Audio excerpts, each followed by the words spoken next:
Good day guys! Welcome sa aking studio, welcome sa aking YouTube, sa aking Facebook, kung saan man po kayo naroon. Welcome po, magandang araw.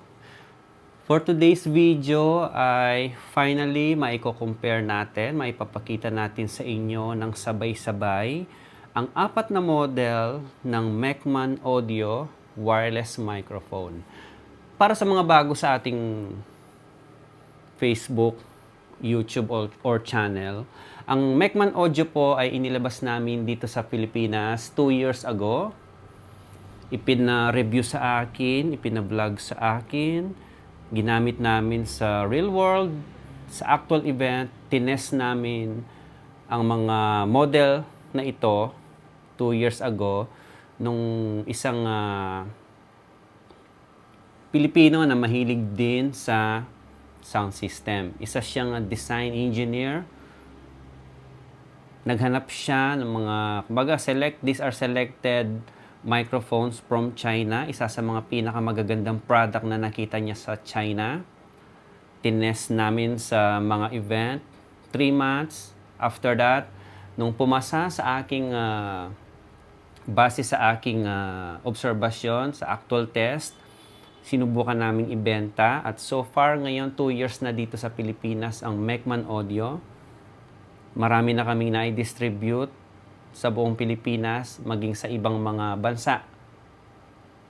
Sa ating mga kababayan na nagsa-sound system din sa iba-ibang bansa, sa iba-ibang panig ng mundo. Meron sa Dubai, meron sa Rome, meron sa Italy, mga napadalan ko na ng ganito. So far, wala pang mga bumabalik na bad feedback sa amin. Maliban na lang doon sa mangilan-ngilan na may mga nagkaroon ng factory defect. Nandyan yung nasira yung power supply, nag-iba yung tunog ng capsule. Napapalitan naman po yan. Kumbaga, ang after sales, syempre hindi natin pababayaan yan. Ang lagi kong sinasabi, one chat away lang ako pagdating sa after sales. Papalitan natin ng parts, basta pasok po sa warranty. Kung yan naman ay lagpas na sa warranty, lahat ng parts po ay mabibili sa amin, maipoprovide namin kung ano man ang gusto nyong palitan, kung ang motherboard mismo ng receiver, kung ang capsule ng receiver or yung ng transmitter or yung mismong board ng transmitter, pwede po nating palitan yan. Even yung case, actually, pwede nating palitan yan. So, ang video na ito para masagot natin yung tanong ng karamihan sa bago pa lang naririnig itong si Mecman. Okay? Mecman po is a Filipino brand. Okay? Pero hinanap po namin ito sa China. Anyway, karamihan naman ng product sa buong mundo galing po ng China. Hindi lahat ng galing ng China ay low quality. So, isa po ito sa mga pinakamagandang mic na nakita namin sa China. Pinadala sa amin ng sample, nag-request kami ng revision doon sa mga iba naming nakitang kailangang i-revise ng konti. Base din doon sa feedback ng mga naunang user namin. Kaya naman we came up with the version 2, newer version, upgraded version ng mga model na ito, which is ilan lamang sa mga product lineup namin sa Mecman. Ito yung kumbaga matatawag naming top 4 na wireless microphone from Mecman. Okay? Ang Mecman nga pala ay mabibili sa official page ng Mecman Audio. Mismong may-ari po ang admin nun at sa akin na bilang ambassador ng brand ng Mecman. Sa atin unang nakilala si Mecman, sa atin unang ipinagamit at ipinatest ang mga mic na ito bago po i-market dito sa Pilipinas. Sa ngayon, may mga iba tayong mga kababayan na makikita nyo nagpo-post na rin neto upang matulungan nila kami na mai-distribute pa sa ibang mga ibang mga tao na naghahanap pa ng mga mapagkakatiwalaang mic. So, binigyan namin ng chance yung iba para mailapit sa inyo yung mga product na ito. Okay? So, umpisa na po natin. Ilalapit ko yung video sa mga product natin para makita nyo kung alin ang kaibahan. Kasi sa mga bago sa FB natin, nalilito sila kung alin ang pipiliin sa mga ito, kung alin ang bibilhin, lalo na kung baguhan sila sa sound system. Napakalaking importansya na maganda ang inyong mic kung kayo ay papasok sa sound system rental o kaya naman gusto nyo mag-upgrade ng microphone sa inyong mga simbahan halimbawa or sa mga KTV, sa mga bar or sa mga function, event function, gusto nyo i-upgrade na yung mga luma nyo at medyo nagpuputol-putol na signal ng mga mic nyo, magandang ipalit ito, i-try nyo, hindi kayo gagastos ng sobrang mahal, very premium ang quality. Kung mahahawakan nyo lang ito sa mga hindi pa nakakapag-try ng ganitong product namin, sobrang premium. Kahit nahawakan nyo pa lang, makita nyo pa lang, bubuksan nyo pa lang yung case nito, iba na yung impression. Parang mamahalin talaga siya pagka nakita mo personal. Kahit ako, nung una kong makita ito, lalo na ito mga version 2, siguro ito, ang presyohan nito nasa 50,000. Pero good to say, napaka-affordable ng mga mic na ito, lalo na kung gagamitin nyo sa professional use, hindi kayo mapapahiya sa mga kliyente nyo. Ako, 2 years ko nang ginagamit ito, kaya naman, after the first 3 months, nung napatunayan natin na may ibubuga ang mga mic na ito, pinost natin for sale at napakarami na nating naibenta. Hindi lang dito sa Pinas, kundi pati sa ibang mga kababayan natin sa ibang bansa na naghahanap ng reliable microphone na hindi naman mabubutas ang ating bulsa. Okay? So, sige, presyo na kagad tayo. Makikita nyo sa caption ng videong ito ang 4 model. MCT 100 ang pinakamura na 19-inch rack mountable siya. Although may mas mura pa dito na mas maliit, yung nakilalang pinakamurang model namin, which is yung MCK series. Pero wala tayong available nun. Hindi muna natin isasali sa video itong yon. So, dito muna tayo sa mga rack mountable 19 inches na model. MCT 100, 9,500. Pangalawa, MCP 100, 12,000. MCV 100, 13,000, which is yung aming top of the line. At yung silver sa baba ay ang MCR 100S. S stands for silver. Meron ding black nito. Same price lang sila, 10,500. Kung makikita nyo, even yung mga receiver, sobrang premium ang quality, lalo na yung MCR na aking personal favorite. MCR 100, yung black ang gamit ko nito. Okay? Lahat ng mga ito ay true diversity na. Kaya naman pagdating sa RF ng mga ito, kumbaga yung lakas ng signal nila, hindi talaga siya nagpuputol-putol. RF signal, talagang tinitest namin ito, inilalayo namin yung handheld sa receiver. Pagka nasa actual event kami, inilalayo namin para malaman namin kung gaano kalayo ang kaya niya. Hindi kami napahiya. Kung tatanungin nyo ang range nito, nasa around 100 meters, hindi po natin maisasagad yun sa event. Hindi lalayo ang host sa event venue natin ng 100 meters para magputol yung signal nito. Okay? So, wag nyo nang intindihin niyon dahil hindi nyo maisasagad. Mga normal event na pwede nyo paggamitan nito, na-test na po natin yan sa loob ng 2 taon, hindi siya nagpuputol-putol. Kaya naman hindi natin mahihiyang i-recommend sa inyo ang brand ng Mecman Audio. Lapit ko yung camera para makita nyo kung ano nga ba talaga yung kaibahan ng 4 na mic na ito para matulungan ko kayong mag-decide kung ano ang bibili nyo. Okay. Unahin natin sa mga receiver. So, physically, magkakaiba talaga sila. May similarity lang ng konti pagdating sa mga ibang parts, like nitong dalawa. MCT 100 and MCP 100, pareho silang LCD display.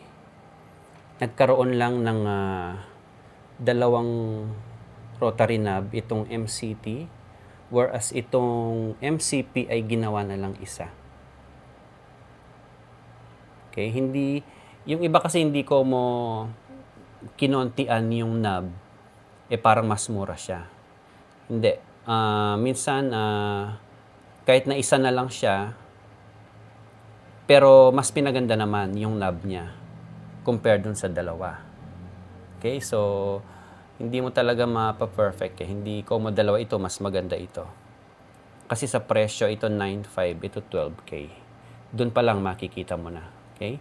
Tapos dito, yung RF indicator niya is LED. Nakaseparate sa LCD. Whereas yung MCT, nandun mismo sa display, sa LCD display, yung kanyang RF signal at saka yung kanyang audio signal. Okay? Walang ibang mga ilaw dyan sa labas. Nasa LCD lahat ng information. Si MCT, inilabas. Naging LED indicator sa labas ng LCD. Yun yung pinag-iba. Although may konting similarity sila. Dito naman sa baba, yung dalawa, MCV at MCR, may similarity yung display nila. Pareho silang TFT display na. Mas malinaw na yung display. Eto makikita mo pa yung mga dot. Composed of dots, yung mga character na nasa LCD display. Ito TFT display na. Malinaw na. Tapos, nakalabas pareho sa screen nila yung mga indicator ng RF at saka ng AF.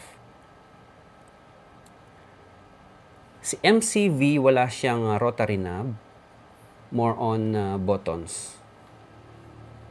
Si MCR, meron siyang dalawang rotary knob na ang ganda ng feel niya. Ang sarap ng feel niya habang iniikot mo. Tapos textured yung paligid nung knob niya. Ang ganda ng feel. Tapos pag isi-select mo, pipindutin mo rin. Okay? Although mas mahal si MCV, mas maganda yung physical na itsura ni MCR. S kasi silver ito. So, yung isang model ng MCR ay kulay black ito. So, magiging all black siya. So, parang sa lahat ng model namin, yung MCR, dalawang klase. May silver, may black. Okay, so yan na. Pause nyo yung video at pwede nyo i-zoom, screenshot nyo, i-zoom nyo para makita nyo yung kaibahan. Sa function naman, sa vocals, halos hindi nagkakaibang vocals ng mga yan. Voice quality, sound quality, halos hindi nag-iiba dahil pare-pareho lang yung mga handheld nila. Naiba lang yung mga handheld doon sa switch at saka yung isa dito, si MCV, medyo iba yung tuning nung kanyang capsule. The rest, halos pare-pareho na talaga yung handheld. Mamaya papakita ko closely. So, dito sa receiver, talagang ang kaibahan lang is yung physical design. Sa range, halos hindi nagkakalayo. Sabi ko nga sa inyo, yung 80 meters at saka 100 meters na range, hindi nyo yan masasagad sa event. Kung gagamitin nyo ito sa mga event na sobrang talagang yung host mo lumalayo siya, I advise na gumamit kayo ng antenna distribution. Okay? Pero ako na-testing ko na ito sa mga triathlon event ko nung wala pa akong antenna distribution. Talagang malayo ang range niya. Tsaka True Diversity kasi itong mga to. Tested na namin siya. Okay? So, sa laki ng LCD, mas malaki si MCT at saka si MCP. Although mas maliit si MCV at saka si MCR, mas malinaw naman siya. Okay? Also, itong MCV at saka MCR, meron tayong option na gamitan siya ng head-worn or lapel. Okay? So, parang meron kang 4 na mic na naka-standby sa dalawang model na to. Kaya kung mapapansin nyo dito, merong symbol ng handheld at saka lapel. Ganun din dito. Merong symbol ng handheld at saka lapel. So, pag kinlik ko to, tignan nyo yung symbol handheld. Pag kinlik ko siya, mag-iiba yung symbol na body pack or lapel. So, kung meron kayong, by the way, yung lapel, add-on siya. Kung gusto nyo magkaroon ng lapel na magagamit, pwede nyo bilhin sa amin yon as add-on. So, kung naka-pair yung dalawang, let's say yung dalawang handheld nyo naka-pair dito, pag naka-blue, okay? Tapos, set kayo dun sa orange, pwede nyong i-pair naman ngayon yung dalawang yung dalawang lapel.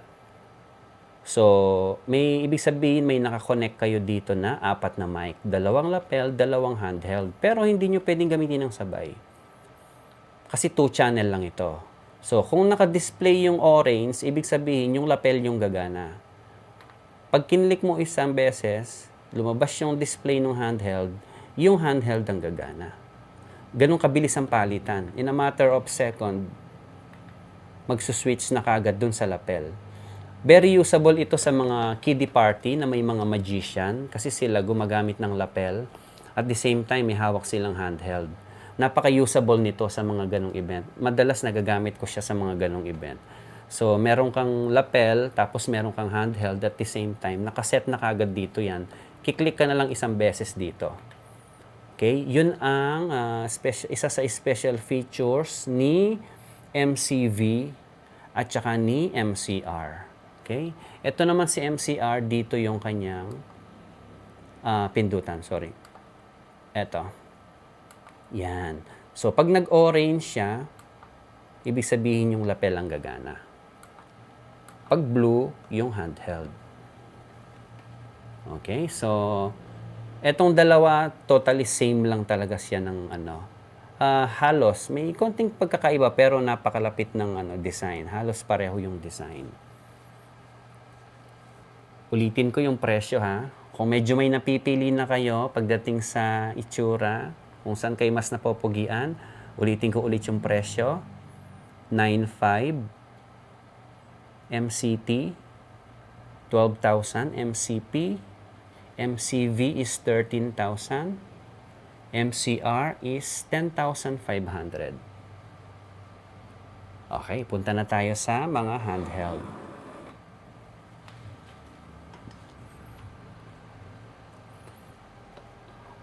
Handheld natin is all metal. Kulay velvet yung kanyang foam sa loob, pero merong kasamang extrang black kung gusto nyong palitan ng black. Napapalitan ng capsule niyan kung prefer nyong gumamit ng mas mamahaling capsule. Basta 3-pin dapat. Pero ako so far, itong mga stock ang ginagamit ko kasi maganda naman ang tunog niya. Ba't ko papalitan? Okay naman. At saka, ito kasi design ko to Itong groove na to, ni-request ko to sa factory na lagyan. Para nang sa ganon, hindi siya basta-basta gumulong. Para hindi mo na siya lalagyan ng rubber na itim para hindi siya gumulong. Ito kasi nilalagay para hindi gumulong. Pero ako kasi ayoko nang may ganito Medyo hindi magandang tignan. So, okay. Kaya ni-request natin na lagyan ng groove. Pero itong black rubber na to, kasama pa rin sa package yan. Okay? Tignan nyo mabuti yung handheld Parehong-pareho yan. Ito yung sa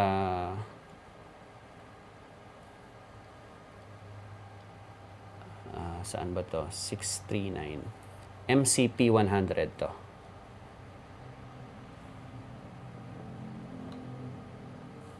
Ito naman sa MCV. Ang pinag-iba lang yung cartridge nito sa loob, ibang kulay, at saka iba yung tono niya. Mas flat na yung pagkakatono niya. Kung ito makapal ng konti, ito mas flat ng konti. Yun lang ang pinag-iba. Pero sa mixer, mahahabol mo yan. Kung anong prefer mong tunog, sa mixer ka pa rin magko-control. Pagdating sa display, pare-pareho na sila ng display. Haba o sukat o korte ng handheld, pare-pareho. Ang pinag-iba na lang yan ay yung power button.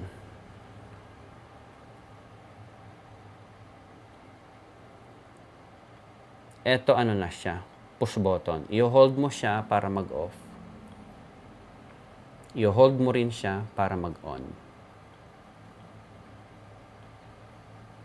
Okay? So, ito naman ang handheld ng MCR 100 at saka MCT 100. Ang handheld naman ng MCV at MCP ay analog switch. Left, off, right, on. Okay? Ulitin ko, ito ang handheld ng MCV at MCP. Handheld naman ng MCR at MCT, ito, push button. Yun lang ang pinag-iba, as in yun lang, yung switch lang. Okay? Pero hindi na ano yan, not a big difference, ika nga. Kung titignan mo, talagang pare-pareho yung apat. Okay? So, ngayon, puntahan naman natin yung iba pang pagkakaiba nila para mas malito pa kayo lalo. Kidding aside. Okay. Puntahan natin yung mga menu nila. Start tayo dito sa MCT. Actually, itong MCT, hindi ko, kumbaga, madalang ko siyang gamitin bago ulit siya sa akin. So, kung ito yung i-adjust mo, yung channel A, dito ka gagalaw sa button sa left. Okay, pag press once, kiklik ito, press mo ulit, pupunta sa scan, press mo ulit, pupunta sa squelch,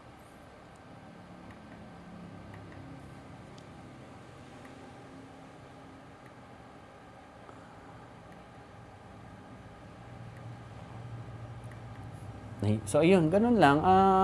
Pipindot-pindutin mo lang siya. Kung saan siya tatapat, yun ang i-adjust niya. Halimbawa, nagbi-blink yung araw dun sa may squelch, yun ang i-adjust niya pag iniikot mo dito sa knob. Okay? Yung volume naman is naka-default siya dito. So, hindi mo na kailangan pindutin. Sa unang beses na gagamitin mo pa lang siya, pag iniikot mo na to, volume kagad yung mababago. Then, pag pinindot mo, channel, then scan. So, auto scan. Pag nagbi-blink yung arrow sa scan, and then pihitin mo siya, kusang maghahanap ng signal. So, ngayon, itatapat mo yung handheld sa kanya.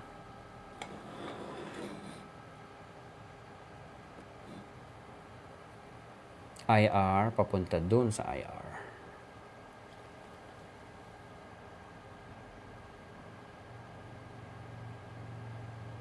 Okay. So, pumapalo yung pangatlong indicator, ibig sabihin na de-detect niya. Okay, so, yun lang. Next, lipat naman tayo dito sa MCP 100. Kung ito yung i-adjust mo, kiklik mo muna yung set. And then, mag-a-adjust ka na dito sa knob. So, ayan, yung volume na-adjust.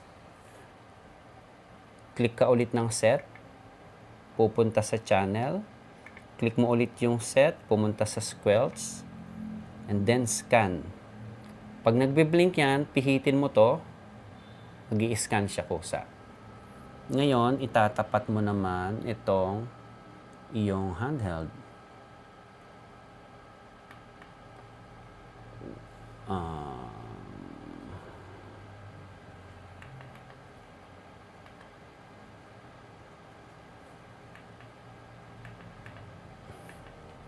Wait lang, hanap. Nandito na ako kung alin dito yung handheld niya.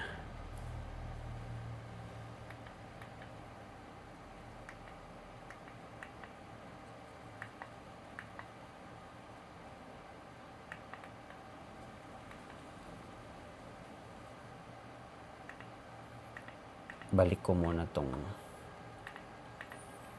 MCP sa default.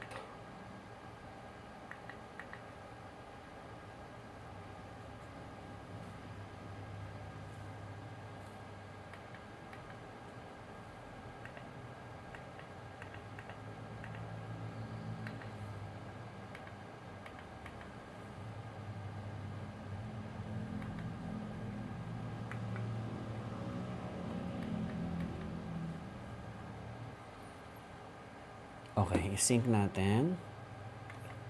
Click IR and then tapat mo dito. So, yun. Nag-sync na siya. Okay. Ang isa pang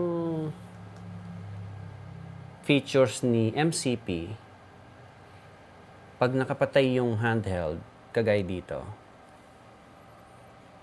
at umiilaw itong indicator niya dito, ibig sabihin, nag-i-interfere yung frequency mo sa mga wireless device sa paligid, sa area. Madedetect niya dito pagka madumi yung frequency, pag nakapatay yung handheld mo. Okay? So, dito naman, pagka ganyan ng ilaw niya, ibig sabihin hindi ganun kalakas ang signal strength. So, that's why ang gagawin mo, mag-i-scan ka ulit para hanapin niya yung maganda-gandang frequency. So, paano siya i-scan? Click set. Isa pa, hanggang sa mapunta siya doon sa scan. And then, pihitin mo siya. So, ngayon, tatapat mo lang yung handheld doon sa IR. Check 1, 2. Check 1, 2. Mas humina. Mas humina yung reception. Try nating mag-manual scan. Click set.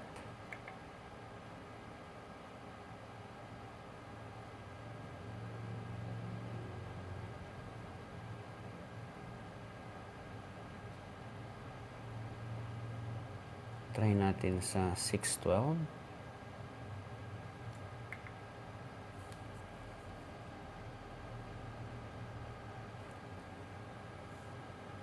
Check 1, 2. Alam ko na. Wala palang antena. Okay, so lahat ng ito walang mga antena. Kaya hindi niya gaano nga nade-detect. Pero at least nade-detect pa rin niya. Oh. Okay, pag may antena yan, lalakas na yan. Magiging mas stable na. Okay.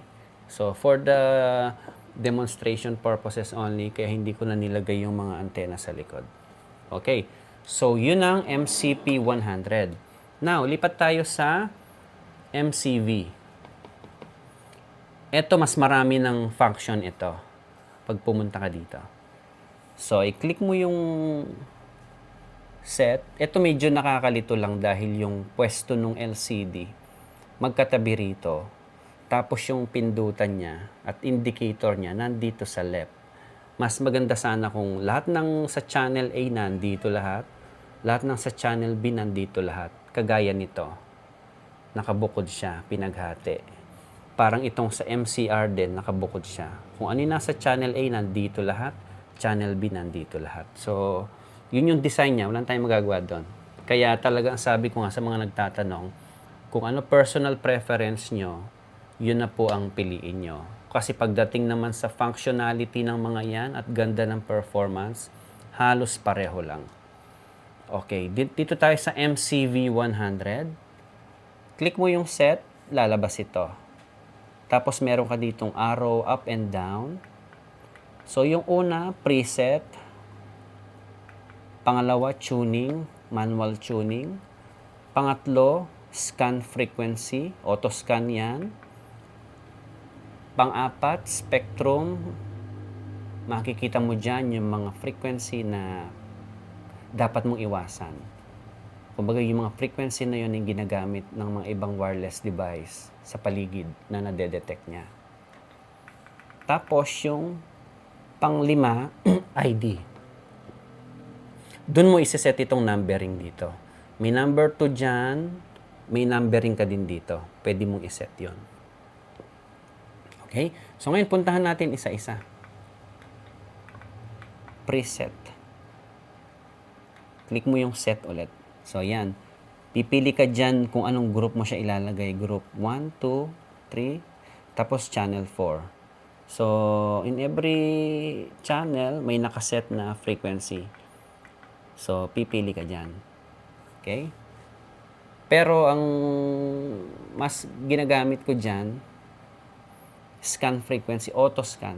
Diba? Hayaan mo na siyang gawin niya yung trabaho niya. Pipili siya kung ano sa tingin niya yung frequency na malinis sa paligid. Siya mismo ang pipili. Okay? So, gamitin natin yung technology niya. Huwag nating pahirapan yung sarili natin mag-manual scan. Gamitin natin lagi yung auto. Okay? So, doon tayo naman sa tuning. So, yan naman, tuning. I-up mo lang siya or babawasan mo siya mano-mano. Okay? Manual tuning. Next naman is scan frequency. Ayan. So, pag pinindot ko yung scan, kusa siyang mag-i-scan. Tapos, itatapat mo lang tong receiver dun sa transmitter, sa handheld. Oh, okay na. Naka-pair na siya. Okay? So, and then yung pang-apat, spectrum, ipapakita niya sa'yo kung anong frequency yung kailangan mong iwasan. So, dito kung makikita nyo, wala siyang gaanong na-detect kasi nga wala tayong antenna na nakalagay. Okay? Pero kung may antenna yan at nasa mga event venue kayo, makikita nyo ang daming mga nakataas. May mga spike dyan na ini-indicate siya na kailangan iwasan nyo. Doon kayo sa walang nakataas pupunta. Okay? So, yun ang gamit ng spectrum analyzer. Next, doon tayo sa ID. Oh, halimbawa yan, ID, number 1. Dito sa handheld, may number 1 din. Para kung marami kang mic, may numbering siya dito. Pwedeng hindi ka na yung iba kasi naglalagay ng tape dito, sinusulatan ng number. So, ito, nandito na mismo sa LCD. Okay, so yun ang mga features ni MCV. Kung mapapansin nyo, mas marami siyang features kesa dito sa dalawa. Okay, so ngayon, punta naman tayo sa... Teka, i-ano ko muna to. Pair ko muna. Lipat naman tayo sa MCR.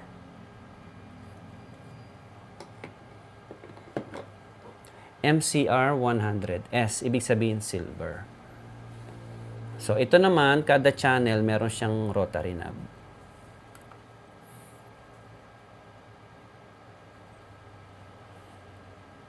Pag kinlik mo siya, lalabas yung, kung ano yung kagaya dito sa MCB, yun din ito. So, pareho sila. So, ito na lahat ang gagamitin mo. Ito na ang pipindutin mo, ito na yung pang-select mo. Itong kanyang rotary knob.